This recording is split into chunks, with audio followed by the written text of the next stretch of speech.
பெரியாழ்வார் திருமொழி முதல் 10 முதல் பதிகம் 9ஆம் பாசுரம்.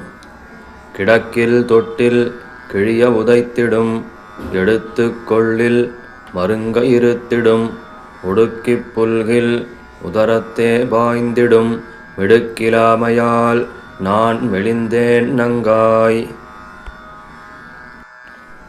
பாசுர விளக்கம். இந்த பாசுரத்தில் யசோதை அருகில் இருக்கும் பெண்களை அழைத்து கண்ணன் தன்னோட வயசுக்கு மீறிய செயல்களை செய்கிறான் என்று சொல்கிறாள்.